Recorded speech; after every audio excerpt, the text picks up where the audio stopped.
Welcome to বিটুয়াস academy বন্ধুরা। আশা করি তোমরা সবাই খুব ভালো আছো, সুস্থ আছো। আমি আবার চলে এসেছি সৃজিতা। তোমাদেরকে আমি যেমন বলেছিলাম যে তোমাদেরকে আমি স্ট্যাটিক এবং হিস্ট্রি পড়াবো, তো আবার আমি আজকে তোমাদের হিস্ট্রি ক্লাস নিতে চলে এসেছি। আজকে তোমাদের আমি হিস্ট্রিটা নতুন পড়াবো, যেটা তোমাদের বেসিক জিনিস আজকে কভার করবো। দেন তারপরের থেকে আমরা অ্যানশিয়েন্ট, মেডিয়েভাল এবং তারপরে মডার্নটা সেটা কভার করতে থাকবো। তো ক্লাসটা শুরু করার আগে তোমাদের সবার কাছে আমার একটাই রিকোয়েস্ট, যদি ক্লাসটা ভালো লেগে থাকে তাহলে অবশ্যই লাইক, শেয়ার, সাবস্ক্রাইব করতে ভুলো না, আর পাশে থাকা বেল আইকনটিকে অবশ্যই প্রেস করো। তো ফার্স্টে যেটা হচ্ছে ইতিহাস। ইতিহাস হলো আমাদের প্রাচীন অর্থাৎ আমাদের অতীত সম্পর্কে জানাতে সাহায্য করে বা জানতে সাহায্য করে। ইতিহাস এই শব্দটি হিস্ট্রি, এই শব্দটি এই শব্দটি সরি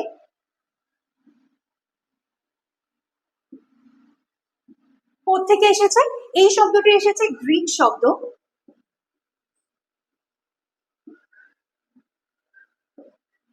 হিস্টোরিয়া থেকে।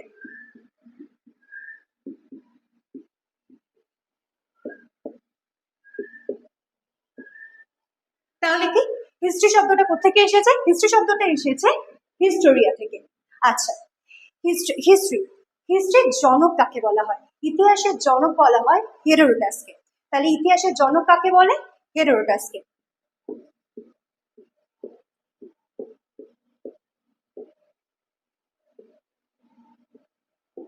হেরোডোটাসকে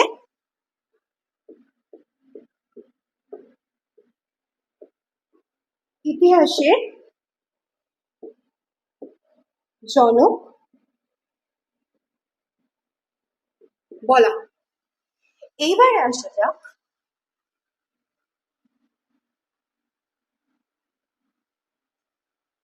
ভারতবর্ষে 20 লক্ষ অর্থাৎ ভারতবর্ষে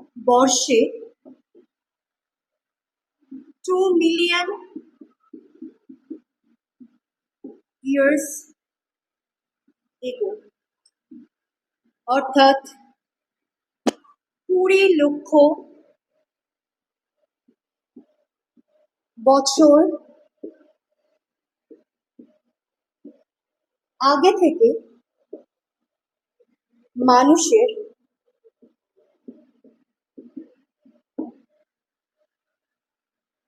অস্তিত্বের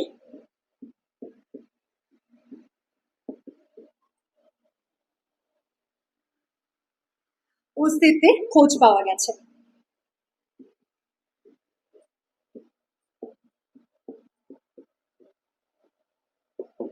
তাহলে কি ভারতবর্ষে 2 মিলিয়ন ইয়ার্স এগো অর্থাৎ 20 লক্ষ বছর আগে থেকে প্রাচীন মানুষের অস্তিত্বের খোঁজ পাওয়া গেছে। এই 20 লক্ষ বছর থেকে এই 20 লক্ষ বছর আগে থেকে শুরু করে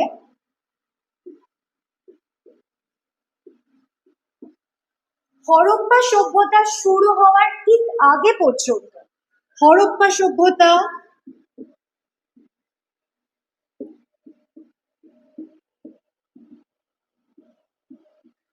শুরু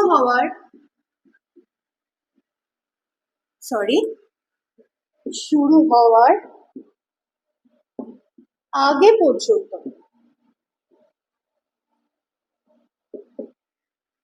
এই দীর্ঘ সময়কালে কোনো লিখিত বিবরণ পাওয়া যায় না।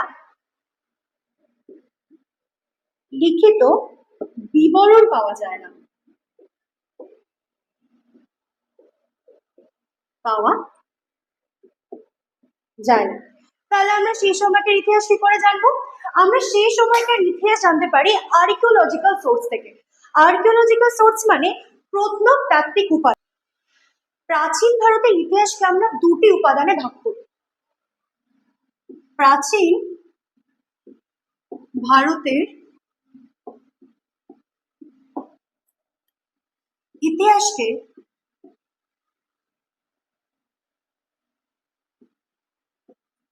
ইতিহাসকে জানার জন্য জানার জন্য আমরা দুটি উপাদানে ভাগ করি। এক, প্রত্নতাত্ত্বিক উপাদান,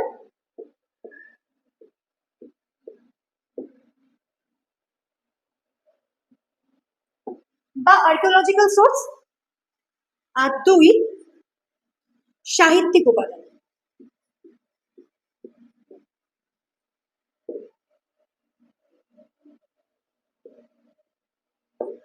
বা লিটারারি সোর্স। আচ্ছা, এই প্রত্নতাত্ত্বিক উপাদানটা কি? এটা হলো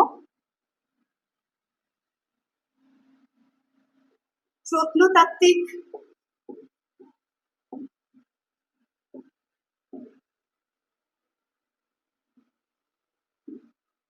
উপাদান হলো, এই প্রত্নতাত্ত্বিক উপাদানটা কি? বহু কাল ধরে মাটির নিচে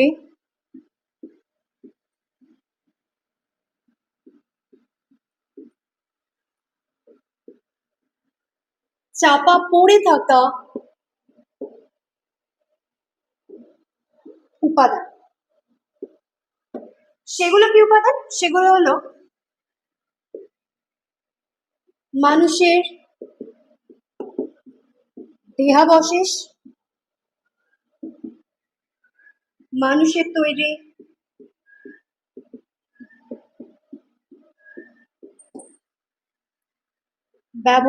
ব্যবহার্য সামগ্রী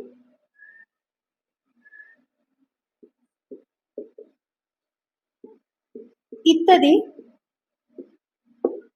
ইত্যাদিগুলিকে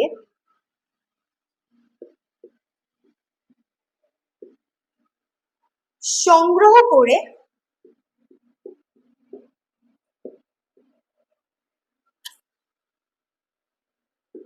করে যখন ইতিহাস রচনার কাজে আমরা ব্যবহার করি, কোন ইতিহাস রচনার কাজে আমরা ব্যবহার করি, সেটাকে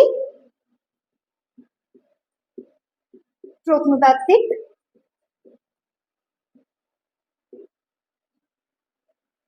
উপাদান বলে।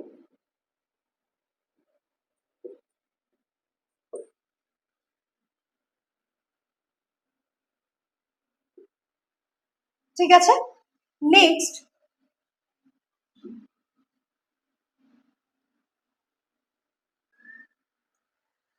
প্রত্নতাত্ত্বিক উপাদান থেকে আমরা এইসব উপাদান কালেক্ট করে ইতিহাস রচনার কাজে তো আমরা ব্যবহার করি, কিন্তু সমস্যাটা হচ্ছে তাহলে আমরা কোন যুগে কোন সভ্যতা হয়েছিল বা এই সভ্যতাগুলো কত বছরের পুরনো সেটা আমরা কি করে জানতে পারবো?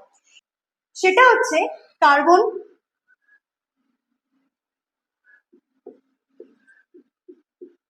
রেডিও কার্বন ডেটিং বা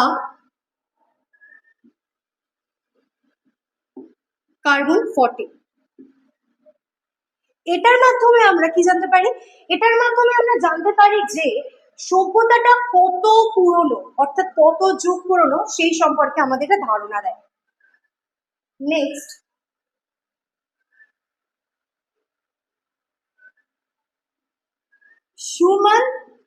সুমান ফার্স্ট কে আমরা তিনটে ভাগে ভাগ করি। এক, প্রি হিস্ট্রি,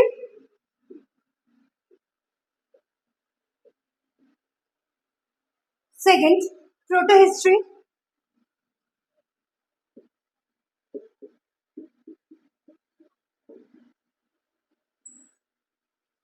আর লাস্ট হিস্ট্রি।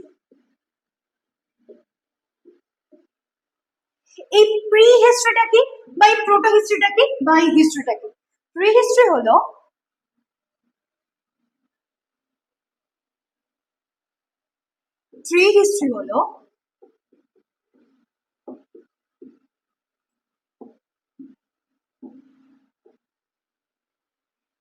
যার বা যে সভ্যতার লিখিত কোনো বিবরণ পাওয়া যায় না,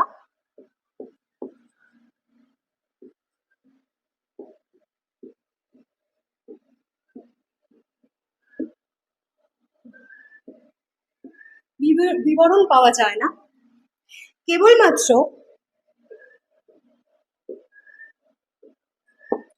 প্রত্নতাত্ত্বিক প্রত্নতাত্ত্বিক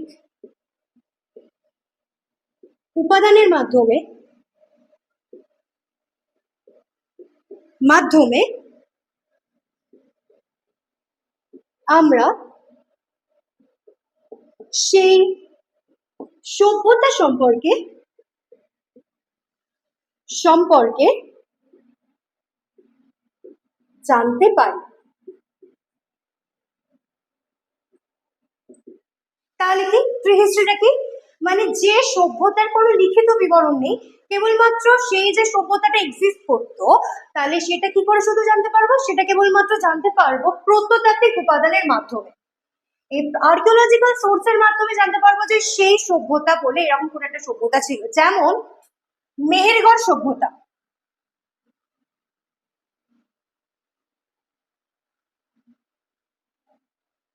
যেমন হচ্ছে মেহেরগড়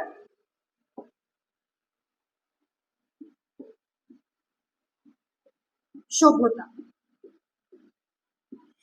এই সভ্যতার কিন্তু কোনো লিখিত বিবরণ পাওয়া যায়নি, কেবলমাত্র আমরা এই সভ্যতাটা যে হয়েছিল সেটা আমরা শুধু জানতে পারি প্রত্নতাত্ত্বিক উপাদানের মাধ্যমে। নেক্সট আসছে প্রোটো হিস্ট্রি। প্রোটো হিস্ট্রি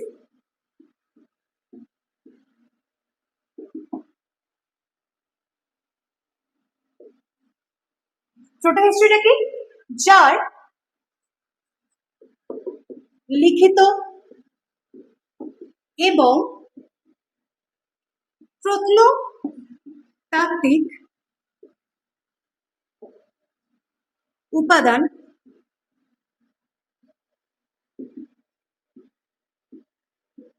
দুটোই পাওয়া যায়,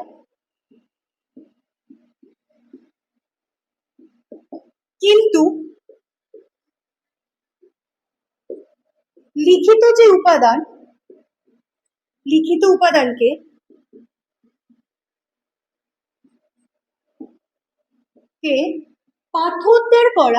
পাথরদার করা এখনো পর্যন্ত সম্ভব হয়নি।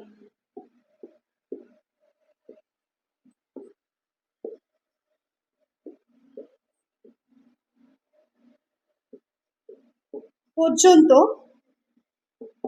সম্ভব হয়নি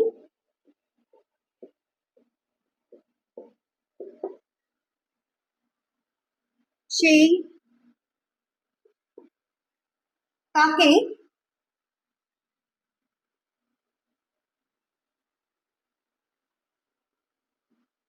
ছোট হিস্ট্রি বলে।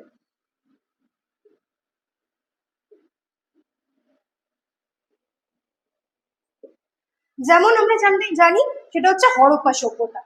হরপ্পা সভ্যতায় কিন্তু লিখিত উপাদান এবং প্রত্নতাত্ত্বিক উপাদান দুটিই আছে, কিন্তু আনফর্চুনেটলি ভাবে আমরা লিখিত উপাদানকে এখনো পর্যন্ত পাঠোদ্ধার করতে পারিনি। তাই আমাদের প্রত্নতাত্ত্বিক উপাদানের উপর নির্ভর করেই আমাদের সেই সভ্যতার সবকিছু জানতে হয়েছে, সেই সভ্যতার বিষয়ে আমরা জেনেছি। এবারে আসছি হিস্ট্রি। হিস্ট্রি যার লিখিত রেকর্ড পাওয়া গেছে এবং সেগুলোকে পাঠোদ্ধার করা সম্ভব হয়েছে, যার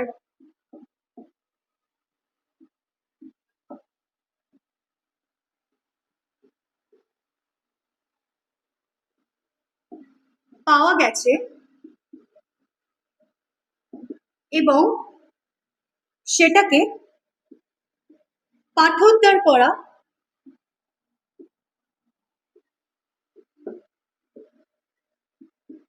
সম্ভব হয়েছে।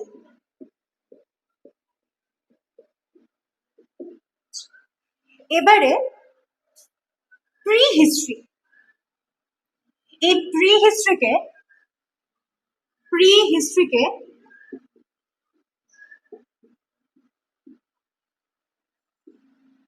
তিনটি ভাগে ভাগ করা যায়, তিনটি ভাগে ভাগ করা যায়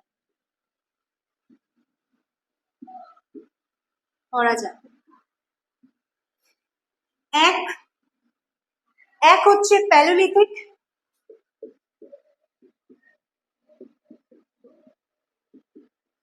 প্যালোলিথিক এজ,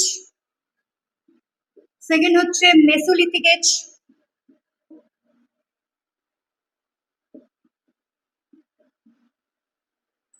থার্ড হচ্ছে নিওলিথিক এজ।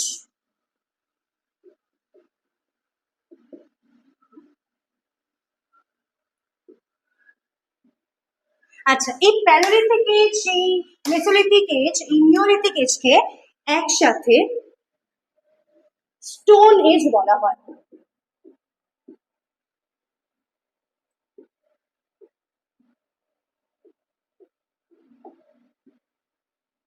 একসাথে স্টোন এজ বলা হয়। এবার আসা যাক প্যালোলিথিক এজ কি।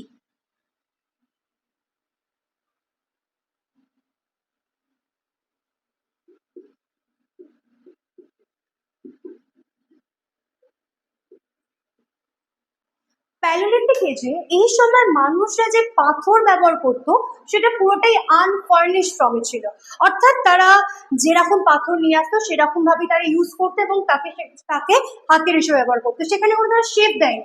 মেসোলিথিক এজে মেসোলিথিক এজে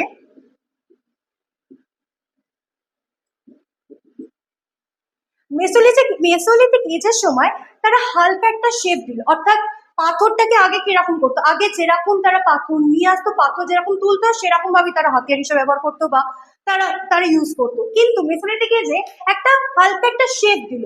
কিন্তু নিওলিথিক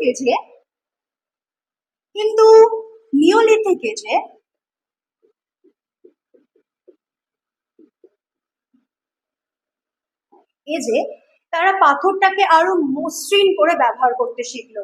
এই এজে তারা পাথরকে আরো মসৃণ ভাবে ব্যবহার করতে শিখলো। ঠিক আছে, তাহলে প্যালোলিথিক এজের সময় তারা পাথরকে কিভাবে ঠিক নিওলিথিক এজে তাহলে কি তারা পাথরকে মসৃণ ভাবে বানাতে শিখলো। এইবারে এই প্যালোলিথিক এজ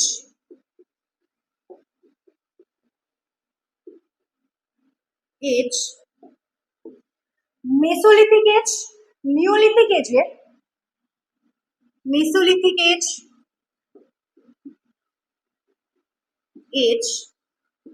আর নিওলিথিক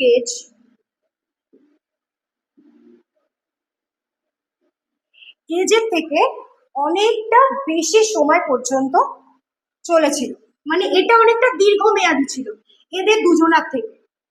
মেসোলিথিক এজ আর নিওলিথিক এজের তুলনায় প্যালোলিথিক এজের সময়কালটা অনেকটা বেশি ছিল। প্যালোলিথিক এজকে তিনটে ভাগে ভাগ করা যায়, একটা হচ্ছে লোয়ার, একটা হচ্ছে মিডল, আরেকটা হচ্ছে আপার। লোয়ার প্যালোলিথিক এজের সময়কাল কি 20 লক্ষ বছর থেকে 1 lakhs। মিডল প্যালোলিথিক এজের সময়কাল কি 1 লক্ষ বছর থেকে 40,000। আর আপার প্যালোলিথিক এজের সময়কাল কি 40,000 থেকে 10,000।